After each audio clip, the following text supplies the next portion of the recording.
Habit you've been trying to break for years? The one you think is just a bad habit? It's not a habit at all. It's your brain's way of telling you something is broken. And the more you try to fix it with willpower, the stronger it gets. Because you're not fighting a habit, you're fighting a malfunction. Your brain has a glitch, and these behaviors are the warning signs. Once you understand what's actually happening, everything changes. We dismiss these signals as normal because everyone has them. But what if normal is just a collection of undiagnosed psychological glitches? Understanding this isn't about pathologizing your personality. It's the first step from being controlled by your brain to consciously mastering it. If you recognize yourself in any of these patterns, you're already ahead of most people. Subscribe so you don't miss the strategies that actually rewire these broken systems. The control system failures. The first category of breakdowns is the most dangerous because it creates a feedback loop you probably don't even realize you're stuck in. These are the programs designed to keep you safe that instead build prisons. And the worst part? The more you try to fix them, the stronger they get. The next distortion looks like a simple bad habit on the surface. But what's actually happening is your brain is using physical pain to escape emotional pain. And millions of people are trapped in this exact cycle without realizing why. Think about the compulsive control loop, what you might call the skin excavator. This isn't just a bad habit, it's anxiety manifesting as a physical need for control. When your world feels chaotic, your brain looks for something it can control. Picking at your skin feels like control, but it creates a trap. Anxiety spikes, you pick. Temporary relief, the cycle gets stronger. Think about this. You're sitting in a meeting and your boss gives critical feedback. Your hands find that hangnail. Before you know it, you've picked it raw. For a moment, the physical pain distracts from the emotional sting, but now you're bleeding and the shame kicks in. You're not trying to hurt yourself. Your brain is just using the wrong tool to try and fix a software bug. This behavior looks like a simple organizational quirk on the surface, but what's actually happening is your brain is using rituals to escape overwhelming anxiety, and countless people are trapped in these patterns without understanding the underlying mechanism.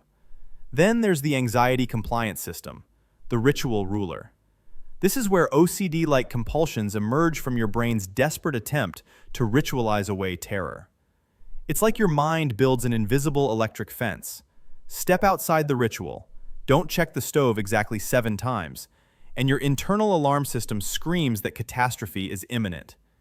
The ritual gives temporary relief, but it's a trap. Here's what this looks like. Maybe you check the stove 7 times before leaving for work. If you skip even one check, anxiety floods your body. Your heart races, and you're convinced the house will burn down.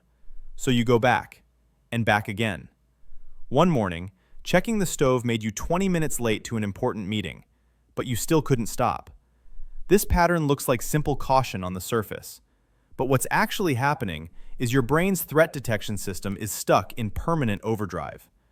And many people live in this state of constant suspicion without realizing it's a distortion. The third control failure is the hypervigilance trap, the shadow chaser. This is a broken trust system where your brain's threat detection is stuck in permanent overdrive. It's not healthy skepticism. It's a crippling belief that everyone has hidden motives.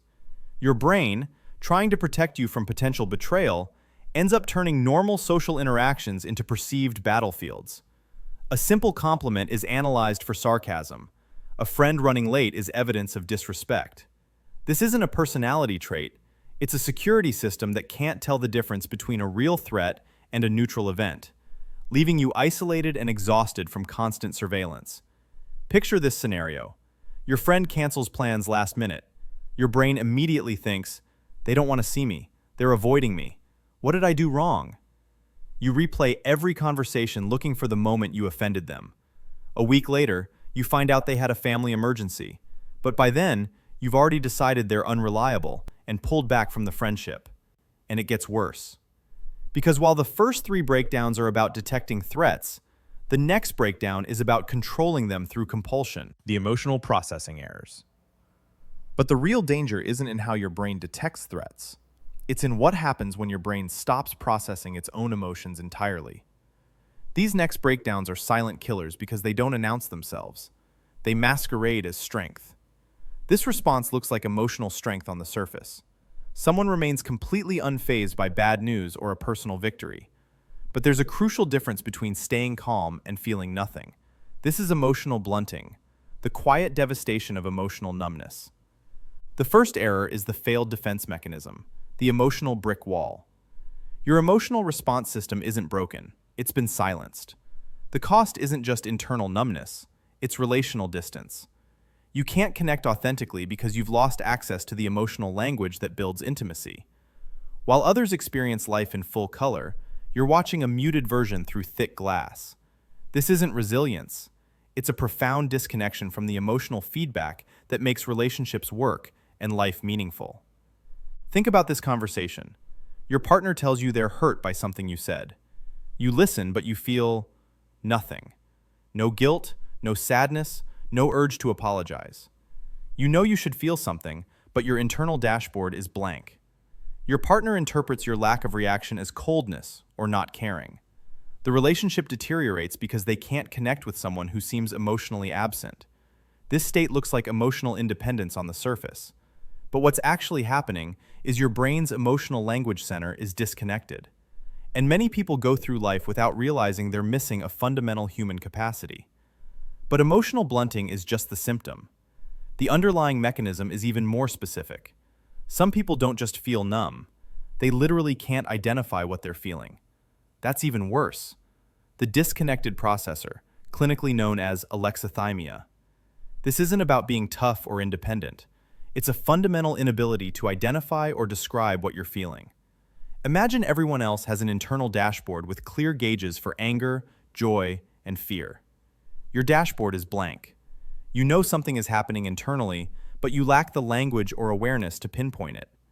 This destroys relationships because you can't communicate your needs or understand your reactions. The weirdest part? You don't realize anything is wrong. You assume your internal experience is the same as everyone else's, unaware that you're missing the core feedback system for human connection. This behavior looks like simple messiness on the surface. But what's actually happening is your brain is building a physical fortress against psychological fear. And many people become prisoners in their own homes without understanding why. Finally, we have the anxiety fortress, the trapped collector, or hoarding disorder. This isn't about being messy. It's about your brain attaching irrational emotional value to objects to contain psychological fear. A single newspaper becomes impossible to throw away. Then another. Then 50 more. Each saved item becomes a brick in a wall built to keep anxiety out. The thought of discarding anything creates unbearable panic. Your brain interprets it as dismantling your security. From the outside, it looks like a person living in junk. From the inside, they're a prisoner in a fortress built by their own mind. The possessions meant to provide safety become the guards of their isolation. The reality and impulse distortions. The first 6 breakdowns are all about your brain's defensive systems misfiring, trying to protect you but trapping you instead. But the next category is different. These aren't defensive failures. These are offensive distortions. Your brain doesn't just misread reality, it rewrites it entirely. And the consequences are far more destructive. This pattern looks like simple storytelling on the surface. But what's actually happening is your brain's truth detection system has been hijacked by deception. And many people create alternative realities without realizing the trap they're building. The first is the reality distortion engine, the compulsive liar. This goes far beyond telling a white lie. For this person, deception becomes its own reward. The brain gets a dopamine hit from successfully creating a false narrative. It's not about gaining something tangible. The act of constructing an alternate reality is the point. The lies build a complex web, and the liar becomes the most trapped person in it, forced to maintain a fictional world that constantly threatens to collapse. This is often a sign of a deeper issue, where the brain's connection to truth and empathy has been severed. This state looks like boundless energy on the surface. But what's actually happening is your brain's mood regulation system is stuck on maximum. And many people mistake this frenzy for productivity without seeing the crash coming. Then there's the invincibility overdrive, the perpetual party of hypomania. This isn't just being energetic or optimistic. It's the brain's mood regulation system stuck permanently on high. The person feels invincible, brilliant, and capable of anything. But this isn't a superpower. It's a dangerous disconnect. The brain's normal risk assessment brakes have failed. This leads to reckless spending, impulsive decisions, and a grandiosity that sets the stage for an inevitable, devastating crash when the system finally overloads. It's not a fun personality quirk. It's a malfunction that destroys stability. This behavior looks like simple shyness on the surface. But what's actually happening is your brain is preemptively rejecting others to avoid potential pain. And many people build walls of isolation without realizing they're the architects of their own loneliness. The next distortion is the rejection preemption system, the unapproachable one with avoidant personality traits. This isn't simple shyness. It's a preemptive strike against potential pain. The brain, terrified of judgment or rejection, decides the safest strategy is to avoid connection altogether. It creates a paradox, a deep desire for relationships, but an even stronger fear of the vulnerability required. The walls built for safety become a prison of loneliness, all because the brain's social threat assessment is catastrophically miscalibrated. This pattern looks like spontaneous living on the surface, but what's actually happening is your brain's impulse regulation system has completely failed. And many people make life-altering decisions without realizing they've lost the ability to pause and think. Finally, we have the broken stop button, the human cannonball of impulse control disorder. You quit your job on a whim, book a one-way ticket without a plan. Society might call this living spontaneously, but it's actually a critical system failure. Your brain's impulse regulation is offline. The normal pause between a thought and an action, the moment where you consider consequences, simply doesn't exist. You feel an urge and you act, because the fear response that should signal danger is silent. This isn't freedom. It's a life lived without a crucial safety mechanism, leading to one life-altering decision after another. Here's how this plays out. You're scrolling through flights at 2 a.m. A deal to Thailand catches your eye. Before your rational brain can engage, you've booked a one-way ticket. You don't have savings.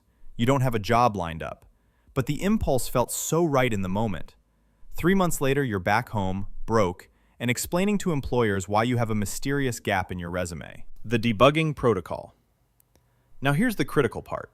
Most people spend their entire lives running these broken programs without ever realizing they have the power to change them. But there's one thing you need to understand first before you can actually fix any of this. That one thing is this. You can't fix a breakdown you haven't identified. Awareness is the first step to change. So what do you do with this information? Remember what we said at the start? Normal is just a collection of undiagnosed psychological glitches. Right now, thousands of people are watching this video and recognizing themselves in these 10 breakdowns. Some are feeling relief, finally, a name for what's been happening. Others are feeling fear. How did I not see this before? Both reactions are valid. Both are the beginning of change. Here's what happens when you see these breakdowns clearly. You stop being a passenger in your own mind. You become the architect. This isn't about labeling yourself as broken. It's about moving from unconscious sabotage to conscious mastery. The good news? Once you see these patterns, you can't unsee them. And that awareness is the beginning of freedom. The choice is simple. Continue being run by faulty software, or start the process of taking back administrative control of your own mind. If this video helped you see your brain's patterns more clearly, hit like. Drop a comment telling me which breakdown resonated most. Let's build a community of people who are actually doing the work to reprogram their minds. And watch the next video, where we decode the exact steps to reprogram these broken systems. Because awareness without action is just information. Your first step is this. Pick one breakdown that hit hardest. Name it. Say it out loud. Write it down. Don't just watch passively. Do the work. That's how you start taking back control.